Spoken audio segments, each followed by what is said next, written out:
പശ്ചിമേഷ്യൻ രാഷ്ട്രീയത്തിൽ അതിനിർണായകമായ ചുവടുവെപ്പുകൾക്ക് സാക്ഷ്യം വഹിച്ചുകൊണ്ട് ഈജിപ്തിനും ഗാസ മുനമ്പിനും ഇടയിലുള്ള തന്ത്രപ്രധാനമായ റഫാ അതിർത്തി നീണ്ട 2 വർഷത്തെ അടച്ചുപൂട്ടലിനു ശേഷം ഇന്ന് വീണ്ടും തുറക്കുകയാണ്. ലോകമെമ്പാടുമുള്ള മനുഷ്യാവകാശ പ്രവർത്തകരും നയതന്ത്രജ്ഞരും ഒരുപോലെ ഉറ്റുനോക്കിയിരുന്ന ഈ തീരുമാനത്തിലൂടെ ഗാസയിലെ ദുരിതം അനുഭവിക്കുന്ന ജനതയ്ക്ക് നേരിയ ആശ്വാസം ലഭിക്കുമെന്നാണ് പ്രതീക്ഷിക്കപ്പെടുന്നത്. 2024 മെയ് മാസത്തിലാണ് റഫാ അതിർത്തി പൂർണ്ണമായും അടച്ചിടാൻ ഇസ്രായേൽ തീരുമാനിച്ചത്.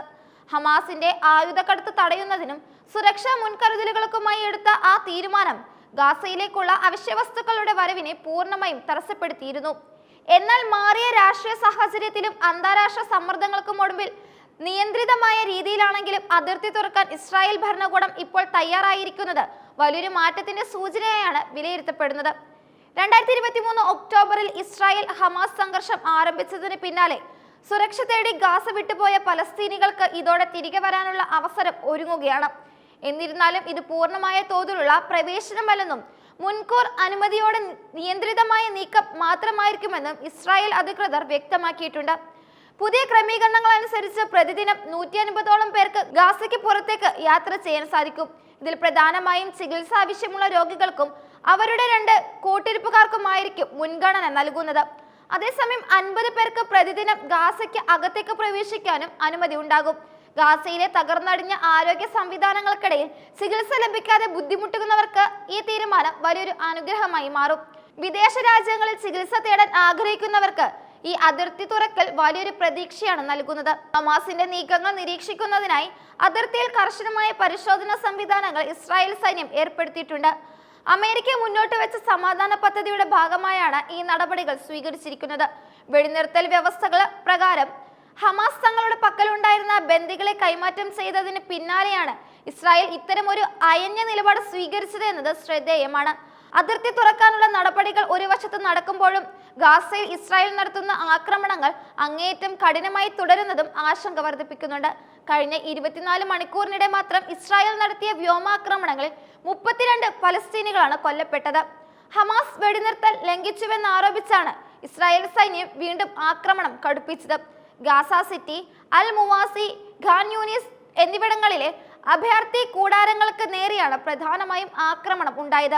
ഭവനരഹിതരായ ആയിരക്കണക്കിന് സാധാരണക്കാർ തിങ്ങിപ്പാർക്കുന്ന ഈ മേഖലകളിൽ ഉണ്ടായ സ്ഫോടനങ്ങൾ വലിയ നാശനഷ്ടങ്ങളാണ് വരുത്തിവെച്ചിരിക്കുന്നത്. സമാധാന ചർച്ചകൾ പുരോഗമിക്കുന്നതിനിടയിലും തുടരുന്ന ഈ രക്തച്ചൊരിച്ചിൽ വെടിനിർത്തൽ കരാറിന്റെ ഭാവിയെക്കുറിച്ച് ചോദ്യചിഹ്നങ്ങൾ ഉയർത്തുന്നു. അമേരിക്കയും മറ്റ് അറബ് രാഷ്ട്രങ്ങളും ഈ വിഷയത്തിൽ കടുത്ത ആശങ്ക രേഖപ്പെടുത്തിയിട്ടുണ്ട്. ഗാസയിലെ മാനുഷിക പ്രതിസന്ധി പരിഹരിക്കാൻ ഉടൻ നടപടി വേണമെന്നാണ് അന്താരാഷ്ട്ര സമൂഹം ആവശ്യപ്പെടുന്നത്. ഗാസയിലെ ആകെ മരണസംഖ്യയെക്കുറിച്ച് ഇസ്രായേൽ സൈന്യം തന്നെ കഴിഞ്ഞ ദിവസം നടത്തിയ വെളിപ്പെടുത്തലുകൾ ഞെട്ടിപ്പിക്കുന്നതാണ്. ഇതുവരെ നടന്ന സൈനിക നടപടികളിൽ ഏകദേശം 70,000 പലസ്തീനികൾ കൊല്ലപ്പെട്ടുവെന്നാണ് ഇസ്രായേൽ സൈന്യം ഔദ്യോഗികമായി സമ്മതിച്ചിരിക്കുന്നത്. പലസ്തീൻ ആരോഗ്യ മന്ത്രാലയം പുറത്തുവിടുന്ന കണക്കുകൾ അതിശയോക്തിപരമാണെന്ന ഇസ്രായേലിന്റെ മുൻപത്തെ വാദങ്ങളെ ഇത് അപ്രസക്തമാക്കുന്നു. കൊല്ലപ്പെട്ടവരിൽ വലിയൊരു ഭാഗവും സ്ത്രീകളും കുട്ടികളുമാണെന്ന് പലസ്തീൻ മന്ത്രാലയം നേരത്തെ തന്നെ ചൂണ്ടിക്കാട്ടിയിരുന്നു.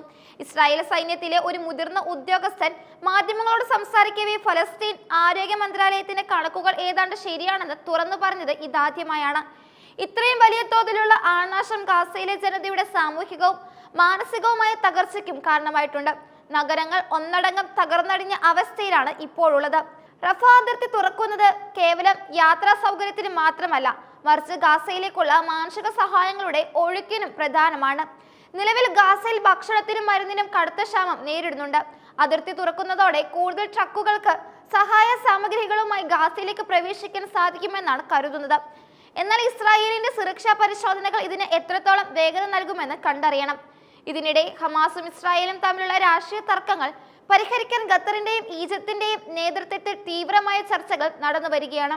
ഒരു സുസ്ഥിരമായ സമാധാനം കൈവരിക്കണമെങ്കിൽ ഇരു വിഭാഗവും വിട്ടുവീഴ്ചയ്ക്ക് തയ്യാറാക്കേണ്ടതുണ്ട്. റഫാ അതിർത്തി തുറന്നത് സമാധാനത്തിലേക്കുള്ള ആദ്യപടിയാണോ അതോ താൽക്കാലികമായ ഒരു നടപടി മാത്രമാണോ എന്ന കാര്യത്തിൽ വരും ദിവസങ്ങളിൽ കൂടുതൽ വ്യക്തത വരും. ഗാസയിലെ സാധാരണക്കാർക്ക് ഇത് അവരുടെ ജീവിതം വീണ്ടെടുക്കാനുള്ള ഒരു ചെറിയ ജാലകമാണ് തുറന്നു നൽകുന്നത്. ലോകത്തിന്റെ മുഴുവൻ കണ്ണുകളും ഇപ്പോൾ ആ ചെറിയ അതിർത്തി കവാടത്തിലേക്കാണ് നീണ്ടിരിക്കുന്നത്.